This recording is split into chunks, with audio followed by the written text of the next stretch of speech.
नमस्कार. एव्हरीथिंग मॅजिकमध्ये आपलं स्वागत आहे. 28 डेज चॅलेंजच्या आजच्या 14व्या दिवसाची आपण सुरुवात करूया. तर आजच्या 14व्या दिवसामध्ये आपल्याला जो टॉपिक आहे तो म्हणजे एक्सपिरियन्स द मॅजिकल डे आणि मराठीमध्ये अनुभव हा जादूचा दिवस. तर ह्याच्यामध्ये आपल्याला काय करायचं की जी आपली नेहमीची प्रॅक्टिस आहे 10 वाक्य आपल्याला लिहून काढायचे. ज्या पण 10 गोष्टी आहेत त्या आजच्या 14व्या दिवसाच्या आपल्याला लिहून काढायच्या आहेत आणि ते करायच्या आधी आपण जे आपले 130 वाक्य जे रेडी झाले ते पण आपण वाचून आपण आभार त्याचे व्यक्त करू शकतो. दिवसभरात तुम्हाला जसं जमेल तसं वाचा किंवा एका क्षणामध्ये तुम्ही 130च्या 30 वाचू शकता तर तसे पण करू शकता किंवा डिवाइड करा आणि 10-10 मिनिटांनी पण वाचू शकता. सकाळी, दुपारी, संध्याकाळी पण ते वाचा कंपल्सरी. आणि आजचे 10 मिळून असे 140 वाक्य तुम्हाला वाचायचे. आणि आता काय करायचं आहे की आजच्या दिवसाचा जो टॉपिक आहे की एक्सपिरियन्स द मॅजिकल डे, तर आज दिवसभरात म्हणजे सकाळी, दुपारी, रात्री तुम्ही ज्या पण गोष्टी कराल है ना त्याचं तुम्ही नोटीस करा त्या गोष्टीने तुम्ही काय काय करता आणि प्रत्येक गोष्टीनंतर आभार माना. जसं एक्झाम्पल की घरातली स्त्री असते ती काय करते, सकाळी उठते, आपल्यासाठी जेवण बनवते, डब्बा मुलांसाठी शाळेसाठी डब्बा वगैरे बनवते किंवा लग्न नसेल झालं तर ती घरच्यांसाठी नाश्ता वगैरे बनवते, जॉबला जाते, साईड बाय साईड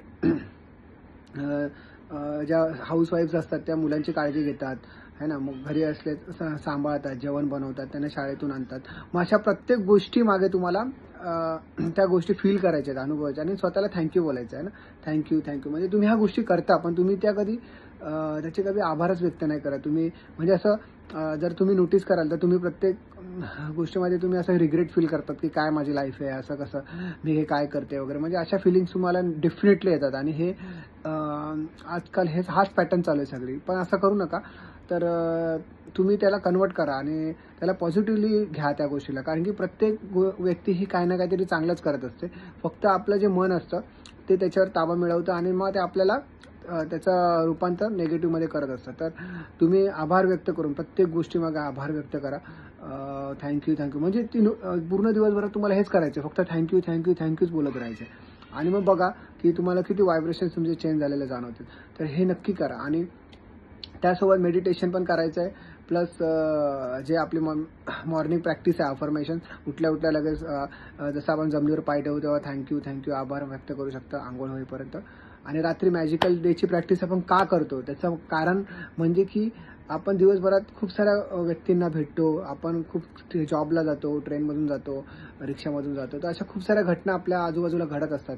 आणि जास्त करून आपलं माइंड असं लहानपणापासून आपल्याला असं ट्रेन केलेलं वातावरण, आपण अशा वातावरणात राहतो की जेणेकरून आपण निगेटिव्ह गोष्टीने जास्त आकर्षित करतो. त्यामुळे मग त्याचा प्रभाव कमी होण्यासाठी किंवा त्या गोष्टी पूर्णपणे नष्ट होण्यासाठी आपण मॅजिकल रॉकची प्रॅक्टिस करतो. जेणेकरून दिवसभरात आपण कुठली चांगली गोष्ट झाली त्याचं आपण आठवण करतो आहे ना, आणि त्यामुळे आपल्या मनामध्ये एक चांगले विचार येतात रात्री झोपण्यापूर्वी आणि मग आपण झोपी जातो. तर तो चांगला विचार येणं खूप महत्त्वाचं आहे, तरच तुमची सकाळ चांगली होईल.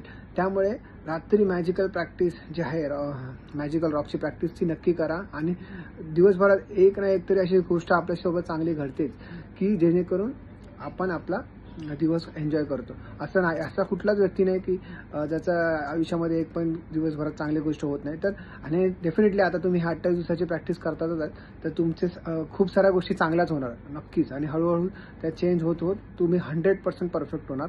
म्हणजे परफेक्ट तर कोणच नसतो, पण तुम्ही तुमचं आयुष्य आनंदात जगाल एवढी ते गॅरंटी नक्कीच देतो. तर हे करा आणि लाईफ एन्जॉय करा. Thank you so much.